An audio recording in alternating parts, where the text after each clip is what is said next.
The Tigers are headed to Philadelphia. The Tiger Lacrosse Report, brought to you by the Green Turtle, starts now.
For an athlete, there's nothing scarier than a torn ACL. Athletes trust us with their care and their careers because we're a recognized leader in sports medicine. Get back to your active life sooner with MedStar Sports Medicine. White Market's ice cream plant is based in Sunbury, Pennsylvania, and is locally owned and operated. We've been making our ice cream for nearly 50 years. We create roughly 70 flavors of ice cream right now. We use local ingredients, especially our cream, which is from our milk plant. The cream is what gives our ice cream a rich and creamy texture. Now, together with our customers, we've created a product called Peanut Butter Indulgence, which will be coming out this summer. It's a peanut butter ice cream with sea salt caramel swirl and chocolate-covered pretzel. How can you go wrong with that? Personally, I love our ice cream.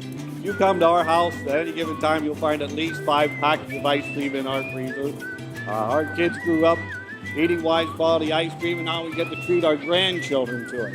It's been a pleasure for me to be tasting ice cream for over 40 years for Wise Markets, and I'm loving every minute of it. Welcome to the final regular season edition of the Tiger Lacrosse Report. I'm your host, Spiro Morekas, along with the head coach of the Tigers, Shawn Nadelen. And Coach, hard to believe the regular season is coming to an end, and it happens this Saturday in Philadelphia against Drexel, the Dragons. As explosive of a team as you faced all year long, and they are going to be a tough team to face on Saturday afternoon. Yeah, they've really matured throughout the course of the season. I know they hit their struggles early on, and then kind of we're trying to figure out who they were and what kind of personnel they had playing for them, watching them play against some of our competition earlier in the season in the non-conference. So it's been interesting to see what they were like earlier in the season to what they are now. And that's a credit to them, credit to Coach Volker, obviously for developing those guys. It's not surprising they've had really strong talent, especially on the offensive end, and they've made a goalie change, which has stepped up and helped them, but they're playing at a very high level right now. They're a team that early on, their record wasn't good, but they've had 3 one-goal losses, so a ground ball here, a ground ball there. This is a team that instead of being 6-6 could very easily be 9-3. Absolutely, and again, I think it goes to some of the inexperience and then kind of some of the stuff that they were working through earlier in the year. And we've been there, when guys just don't have the experience or understanding or just confidence yet, and then they don't make those plays, and they don't capitalize on a shot or make a save or get a tough ground ball when you need it. So we've definitely been in that spot, and it just shows how dangerous they now are. They've got a 3-headed monster on offense, and Bowering, along with Varian and King, they've combined for almost 60% of their goals and almost 70% of their assists. And this is a high-scoring club, so it's not one guy you've got to keep your eye on. You've got a lot of guys to contain. Those guys are used to playing around each other. They've been together for a couple, 2-3 years now, and they're dynamic, and they all complement each other well. And then they're guys that, like I said, have got good chemistry, and something that obviously we're going to have to pay a lot of attention to because the majority of their offense runs through them, whether it be scoring goals or dishing out assists or just setting plays up. So we got to be very strong against those guys, but also understand there's 3 other guys out there that are going to, help the wheels turn, for them and be able to play good and strong against them. So no doubt our defense is going to have to play better against Drexel, something that we continue to try to work on. Their face-off man, Jimma, he's pretty good too, winning 56% of his face-offs. Alex Woodall got a little banged up against Delaware. Do you expect him to be able to go on Saturday? Yeah, Alex was ready to go on back in against Delaware. Jack was feeling it. He was in a groove, so he stuck with Jack. So Alex was, like I said, ready to go. So we'll see, obviously, what it looks like this week between the two of them. But Jim is, he's playing well and he's good. He's been good for them for a couple of years now. Seems like he's been there forever, doesn't it? Yeah, I can say that about a few of my guys too. So. All right. The CAA tournament is set as far as who's going to be there. Where the seeding goes, we don't know yet. So there's still a lot of drama. I mean, you could finish first, you could finish third. It's still a jumble at this point with UMass, Delaware, Towson tied for first, and then Drexel in the fourth spot right now. You'll have a better idea on Saturday because UMass and Delaware play on Friday. Do you like the fact that they're playing on Friday night? It doesn't matter to us one way or the other. Our game's on Saturday. We're focused on Drexel, and whatever happens there, happens there. We're obviously excited that we've qualified for the tournament again. And the biggest thing for us is we got to focus on continuing to improve and play a more complete game. That's our biggest thing. We regardless of where we fall, all 4 teams are strong. All 4 teams are in it. You gotta play against tough competition. You gotta earn a tough win to keep moving on.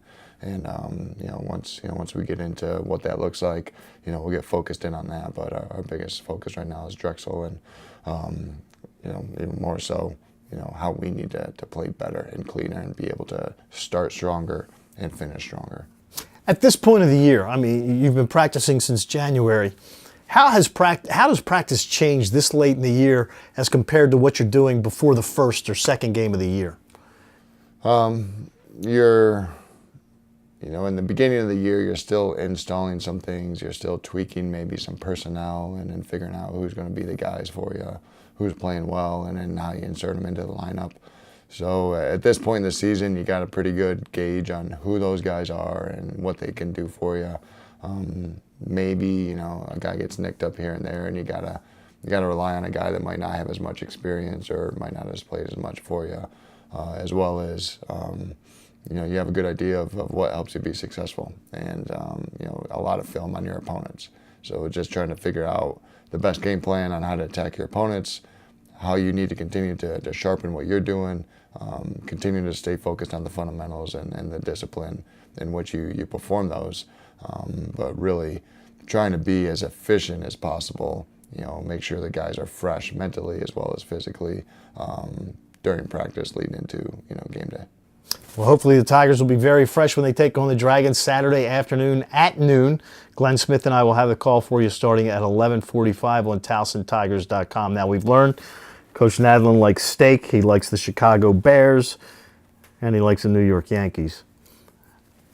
All right, it's a Sunday afternoon in July. It's raining outside. The wife, the kids, they're out. You got the house to yourself. You're sitting there with a remote control.